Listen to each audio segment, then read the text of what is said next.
Well, the dust has begun to clear following the UK's vote to leave the EU in a move that shocked a lot of the elite. The British people have chosen to take their country back from the European bureaucrats, as some see it. Here's an excellent look into the mindset of the British voter, courtesy of Guardian reporter John Harris. So why not just vote out and shake something up? No, but if you vote out and shake something up, then you're still going to end up a double loser again. So people who aren't doing too well now, if we leave, it'll be even worse. Thank you. Even the middle class are going to feel it as well. It's down to a very simple thing for you. Those who have money vote which way? Stay in. And those who don't have money? Vote out. This is the truth out here. What's the truth out here? People don't want it. Something has got to change in this country. It's our country.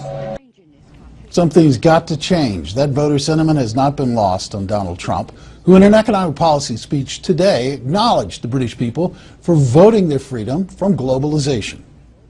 I want you to imagine how much better our future can be if we declare independence from the elites who led us from one financial and foreign policy disaster to another. Our friends in Britain recently voted to take back control of their economy, politics, and borders. Well, is the political climate in the UK the same as here that could land Donald Trump in the White House? We really don't know, but it raises an interesting question. And joining me now to discuss this is radio and TV commentator Ellis Henican. He is the author of a number of books, including Worth Dying For, and also Peter Kiernan, a government advisor, former partner at Goldman Sachs, and author of American Mojo, Lost and Found, which sounds like, Peter, something that we should see on a Donald Trump hat. I'm not here really to get an endorsement for a particular political candidate. I do have Ellis here because he was a very strong Bernie Sanders supporter. And there are some similarities between Bernie's campaign, Donald's campaign, and some of the feelings that we just heard from those people in England, which was a feeling of disenfranchisement, of alienization from their government. It may not have been the brightest of moves. Maybe it works out just fine. But Ellis, do you sense a sort of similarity in terms of divide between the two countries? Can I try and undermine your premise right from the top? No, you can't. no, I'm the host of the program. I mean, yes, okay. Yes, there are some angry people out there. Yes, there right? are. But that is if that's all you have, that is a place of ignorance to begin, right? It doesn't do any good to say I hate things if you have no coherent notion about where it is they ought to go. Well, and there is something fundamentally incoherent about this Brexit sentiment. Why should the line be drawn here instead of here or here? I mean, but it's not about that. See, but it's not about that. It's about a sentiment. And Peter, before you came in, I was talking about a podcast that I like to listen to from time to time by a guy named Dan Carlin. And Dan in his podcast yesterday said, when you get people so divided, so angry, so disenfranchised, they will vote in their own against their own self-interest. They'll cut off their own nose to spite their face just because they're so furious at the current situation, whether it's the right thing to do or not. I think it's important to distinguish between a vote and a protest vote. And I think an awful lot of the people who do that... At the end of the day, though, they're the same thing, aren't they? Well, no, I think on this one, referendums are actually not binding. They're not technically binding. A year ago, almost to the day, Greece had a referendum to reject the EU bailout. 2 weeks later, they took a worse deal. So the Greeks bear many gifts, but the point is that referendums are meant to be, it's meant to test the mood of the people. Also, to me, what's most striking, Wall Street got it completely wrong. One of the things I've been doing for the last month, I've been going, Wall Street does not get it. Whenever I talk to people in the UK, it was going to be a much closer race. And Wall Street had a going away, remain, and they were dead wrong. To me, missing the message is one of the true messages here. I think that does relate to the United States. We're missing messages of the population. I think that in some part explains Bernie Sanders, definitely explains in some ways Donald Trump, to the extent anything explains Donald Trump. But missing the message from the people is the key ingredient here. Good.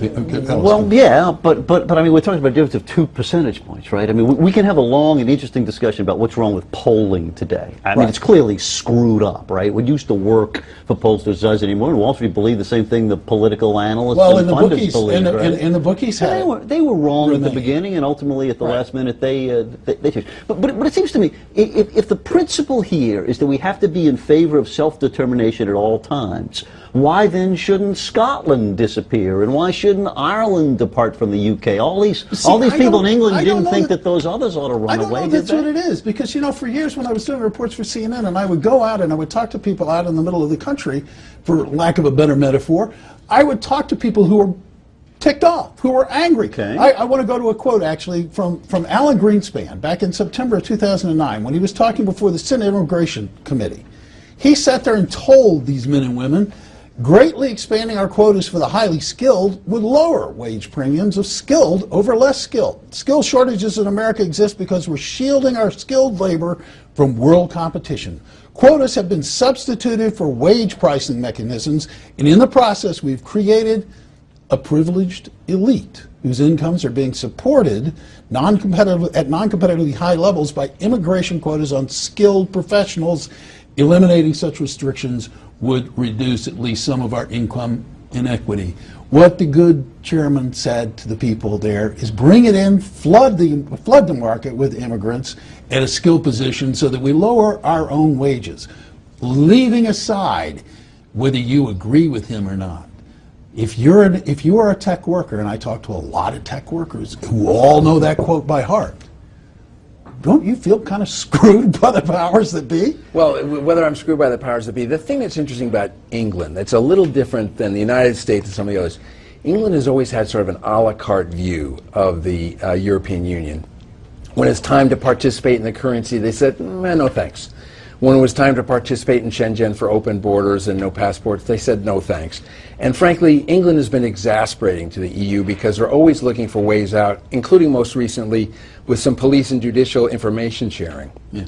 I think England has always been geographically created by God, separate from the EU, never really bought into it. And so I don't think it's an either or of everyone's furious and so we got to get out. I think people are being tired of the micro-regulation and the micromanagement by a massive EU Parliament, and God knows what those 736 people do all day. They talk about the standard size of milk cartons, they talk about the right bend of a banana, and I think in part that micro-regulation, it was like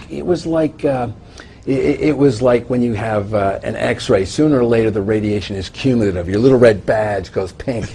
And I think the European Union finally wore out their welcome with the UK. You know, I hear you there, but what I hear is buyer's remorse. I mean, I'm frankly not entirely sure this is really going to happen, right? I mean, there are an awful lot of people. There's a slow walking of this process, right? Cameron isn't going to be leaving anytime soon. It is October. There's, you know, I mean, I'm not sure, and I don't think any of us really knows, whether there's not going to be some final way that we're going to end up with a deal that looks very different from the one that we expect today. Yeah, well, I mean, I'm just intrigued, and we heard it in that soundbite. The guy standing outside the bookie shop having his Guinness, he's unemployed, he's frustrated, he'd rather be at work, but there is no work for him to get to and to have. Mm-hmm. Yet, he was one of the people that we heard whose voices said, but we've got to stay in. You know, he hadn't reached the level of frustration that these other people had who were like, I don't care. If we go. accept that part of the emotion here, and it's a legitimate emotion of people feeling that their horizons are narrowed and their wages aren't going up enough, right, and technology has hurt their jobs, it's very hard to see that what's happened in the last few days is likely to improve anyone's job prospects in England. No, I agree.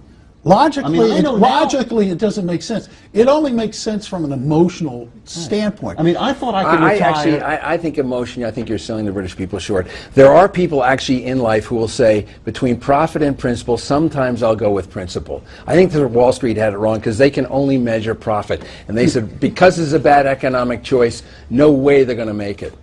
There are a lot of people I talk to who are in the Leave campaign who fully understand the economic ramifications. They weren't sitting like, oh my God, gobsmacked, we're going to have a tough time in the market. They all knew that. And the point is, it's too early to tell. It's too early to tell where they walk it back. I think Humpty's broken. I think it's very hard to put Humpty back together again. But in Greece, they sure did in 2 weeks. They repudiated the referendum. Like I said, do you think they're going to do that here? I mean, no, is there any I don't. way? You mentioned that it's a referendum that's non-binding. Did either one of you think that there's a way that they can walk this back? Well, the number one problem they have is there's no leadership. And frankly, today, because Corbyn has had a massive vote of no confidence, right, so the Labour Party is in meltdown. Most of the shadow government has left. And Well, finally, Corbyn's Cameron saying, said, I'm not going to leave just because the MPs don't want me here. The rest of the party, the rest of broader membership wants me to stay. The guy who's probably happiest about it is Cameron, because finally someo's in more trouble than I am today. Your problem. I think. Listen, I will pretend expertise on many subjects. The intricacies of the system, political system in England and its ability to do this, I'm not going to pretend that I am the expert. But I know feelings when I see them. Yeah. And I will tell you that there was an awful lot of enthusiasm a week ago, and I noticed a lot of people with sheepish looks on their faces Well, over there. $3 trillion later. Right. I mean, personally, and I thought I could retire at 97. It turns out now it's going to be 103. Well, that's not good news. You and I be in the same home together. I know it's not good Exactly. news. Although I'll tell you, I think if you look at the U.S. market as an example, people need to take a bit of a tranquilizer. We're within 2%. Our market today is within 2% of where it was 2 weeks ago. In February, we were almost 4% below where we are today. So we have not had a bloodbath. We've had a modest adjustment, and virtually all the markets of the world, stock markets, were up today. And so I think, look, the UK has got a mess on their hands, and no one's in charge. That's a big problem. You pull the hand grenade, and there's no one to put the pin back in. Well, it's true. You're left standing there holding this sucker and going, what do I do with it? And Angela Merkel, I have to say, right now is not your friend. She is large and in charge, and she's frustrated, and she's not going to let anybody cherry pick the EU to get a good deal. 15 seconds, I'll let you have the last word. You know what? I just don't think we know. I mean, I know when something isn't working out very well, and this is not working out that well, and I still have this. I can't tell you how. I'm not smart enough to know how, but I think we might find a path that none of us expect. Scotland! Peter, thank you very much. I'm for Iceland, by the way, in any football match. Well, yeah. After that game last night, I love that game, but I like that game because the announcers were brilliant. All right, coming up next, is Trump softening his tone on his Muslim ban? We'll be right back.